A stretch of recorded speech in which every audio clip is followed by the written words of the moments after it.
Welcome into your 15-minute weather. I'm meteorologist John Ziegler. Courtney will be joining us tomorrow, so you're stuck with me today. But we got a lot of changes here. First off, I'm going to give you a 7-day forecast before we get into all this for the people who just need a forecast. But we got a lot of big changes coming. Obviously, you see the sunset today. It's at 6 o'clock. We're really going to be mentioning and talking a lot about not only the big changes with the weather, but just in fact the way that, it's going to be extremely warm over the coming 6-7 days.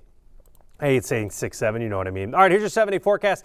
I'll give you this first, and then we'll go into the sunset, how much sunlight we're gaining.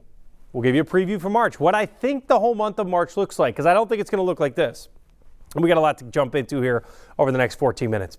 Today, 40 degrees. Now, tomorrow morning, if you're watching for Tuesday morning, I could see a little bit of mixed precipitation before 10 a.m., mainly in southern Minnesota. Now, we'll talk about this in bigger detail. You can stick around for that. I'll take a look at Tuesday.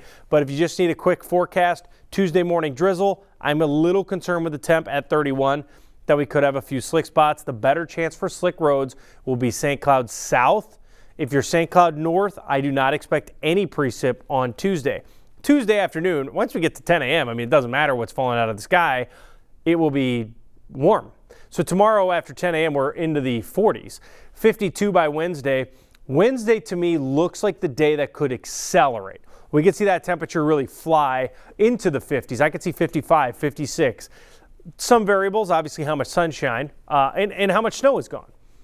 Clouds are going to be increasing here on Thursday, and then we get ready for the system on Friday. Now, we'll talk more about Friday's rain. It does look like we're going to have probably a rain maker to wrap up the week, but it does look like March is clearly coming in like a lamb.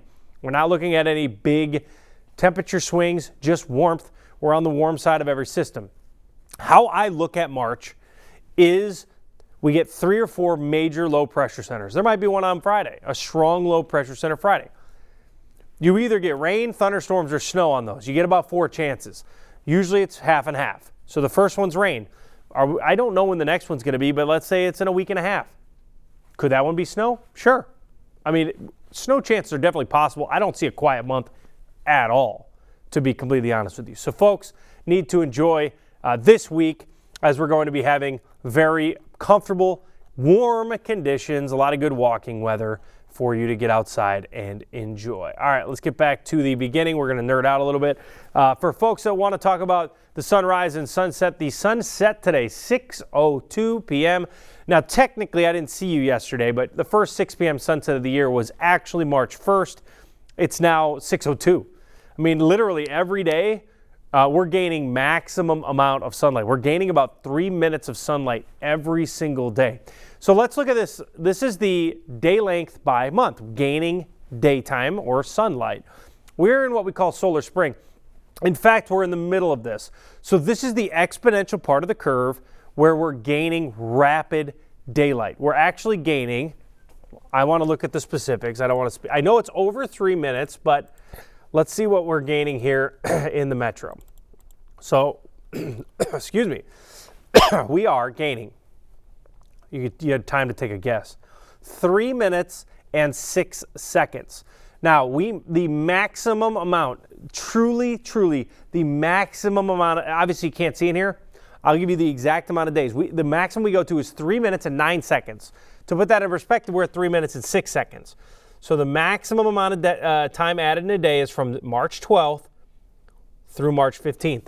Then it doesn't accelerate, it starts to decelerate. You don't gain quite as much sunlight. So we're almost there. The middle of March is when you get the most changes, and we're on the most exponential part of the curve. We call this solar spring. March is the month we gain the most sunlight in. April is 2nd and February is 3rd. We just went through February. We gained the 3rd most daylight of the year. This month, you will notice the most daylight added. Nobody's complaining about that. Now, why does our brain not, because really our brain starts to notice this when you're 3 minutes a day, or over 3 minutes a day, your brain's like, huh? Is that more sunlight? Is that more sunlight? Why do you not notice it in May, June, July? Because there's very little change up or down.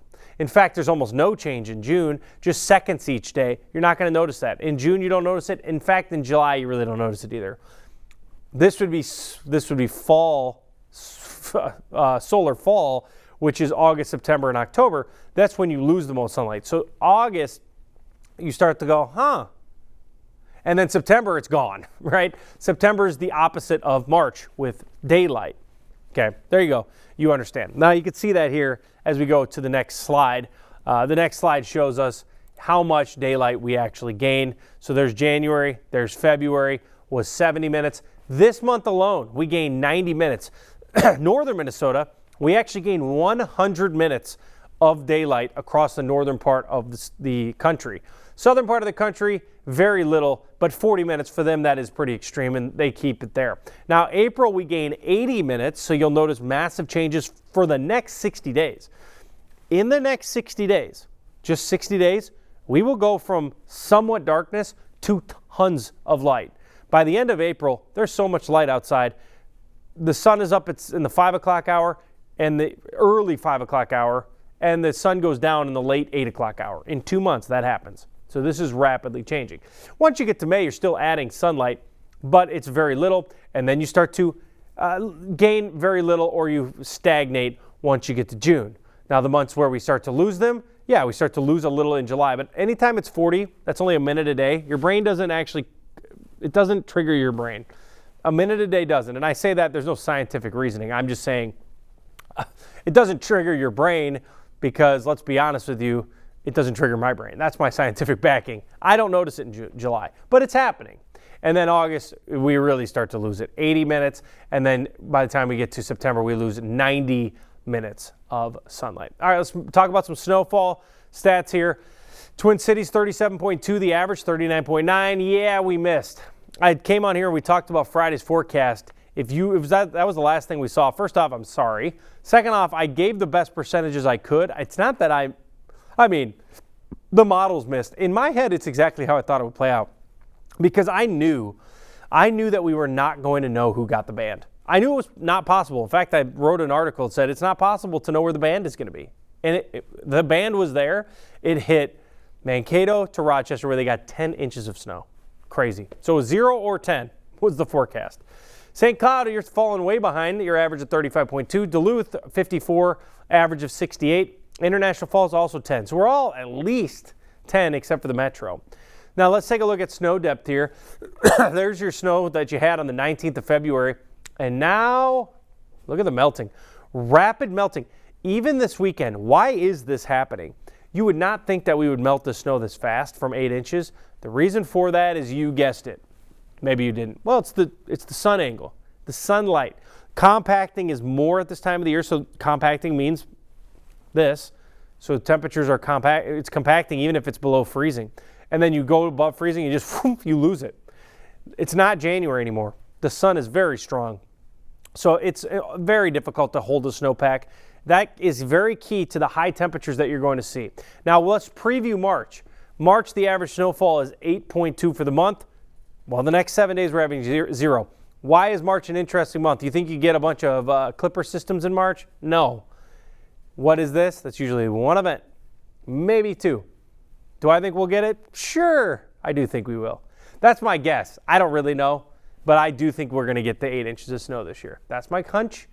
I just think it's fairly active. And my other reasoning, which again, this is just a hunch. My other reasoning is we have had 0 Colorado lows this year. 0 Colorado lows. That's unlucky. Now, they are more frequent at this time of the year, and I see 3 or 4 of them over the next month.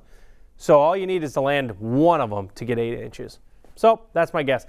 Total daylight hours gained is 1 hour and 34 minutes in this area. The average high on the 1st, 34 degrees. The 31st, 49. That means we're averaging, so we know we gained 3 minutes of day. This is the changing month. If there was one crazy month of the year, it would be March. March is rapid change, especially with the temperature. So if you think about this, that's 15 degrees, right? That means that every other day, the average high goes up a degree. That's crazy. If you look at January, the average high is literally within 1 degree the entire month. It doesn't even change. February changes a little bit, changes about 6 or 7 degrees. And then this month, it changes 15. It's just every other day. So you go a week and your average high just went up 4 degrees. I mean, changes happen. So yeah, 60s and 70s, not out of the question if you don't get snow. Now, temperatures have been all over the place, all over the place. I'm surprised we didn't get more snow when you just look back at this. February, way above average. January, we ended below average. February, way above average. And then the fluctuations typically bring you snow. Now, it did. We had a snowstorm yesterday, or Saturday, miss us. And then we had a snowstorm here, and it hit us. So again, yes, when we came down, we got a snowstorm. When we came up, we got a snowstorm. It just missed us. But yeah, you don't want this. So every day, just ding, ding, ding, ding, ding, above average, like this week, you're not going to get snow. Not going to happen. In fact, you got a chance for rain. So what are the weather headlines? Weather headlines. Quiet start to the week here. 50s on the way for most of the week, and then colder air mid-month. We are expecting some changes. This was quite the interesting morning. 24-hour temperature change is 36 degrees warmer in International Falls right now. 36 degrees. Their low yesterday was over 25 below zero. Crazy. So it is warming. Now, I'm not going to sit here and say it's warm outside, but take a look at the lows today. Now, they were at 16. 40 degrees. They were like 30 below zero. What in the world? But it shows you how cold Sunday was compared to this morning. This morning's low was 22. Not too bad. Light coat. That's all you need outside. It's not too bad outside. Now, as we go into the next 12 hours, today, 40 degrees. Now, we have a lot of sunshine this morning. That is going to change as we go into the afternoon. We'll see cloudy skies, south winds at 5 to 10 miles per hour, and we will slowly cool down. Now, I'm going to watch the temperature closely here because there is a chance for a little mix overnight. Notice more sunshine north, a little bit more cloud cover to the south. 43 in Marshall, 42 in Jackson, 40 in Mankato and Rochester. Now, tomorrow's an interesting day. Look at tomorrow. Why do you think we are 49 and Mankato and Rochester are at 44, 42? Well, if I draw the snowpack that just fell, it's right here. So the models are at least picking up of the 5 to 10 inches that just fell.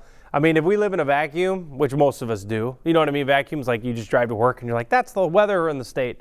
What actually happened is there was a major snowstorm that literally just missed my house. I was looking at radar. It was like a mile away. It was snowing in a mile away from my house. It was crazy. The cutoff was incredible. So the forecast for this system that just happened Saturday was 0 or 5 to 10. There was no like 1 to 3. That did not happen.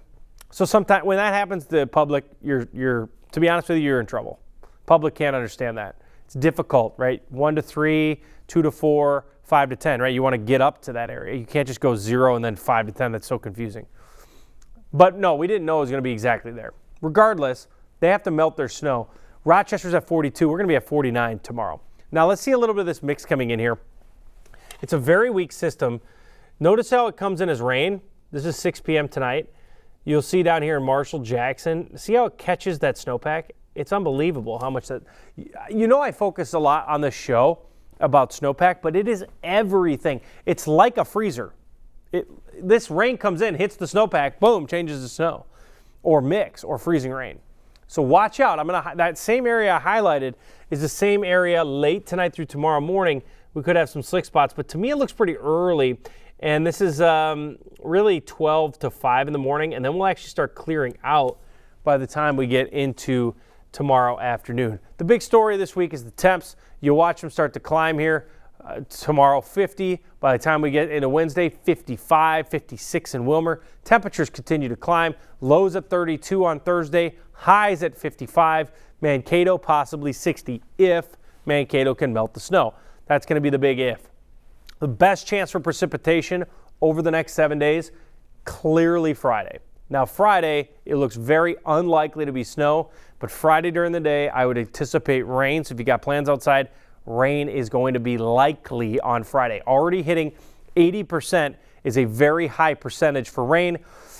Saturday and Sunday look quiet and actually pretty warm, and then maybe another chance Monday. The next 8 to 14 days, you will see the colder air come back in here. It's normal. That means the high is about 38 to 40. It seems pretty warm, but any fluctuation off of that to 35 or 32 could bring you snow. Be prepared for changes over the next 8 to 14 days.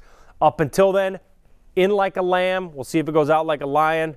But for now, 40, 49, 52, and 54 into Thursday.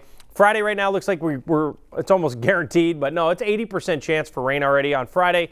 And then into the weekend looks extremely warm. Sunday, I think there's a chance to be breezy, but near 60 degrees.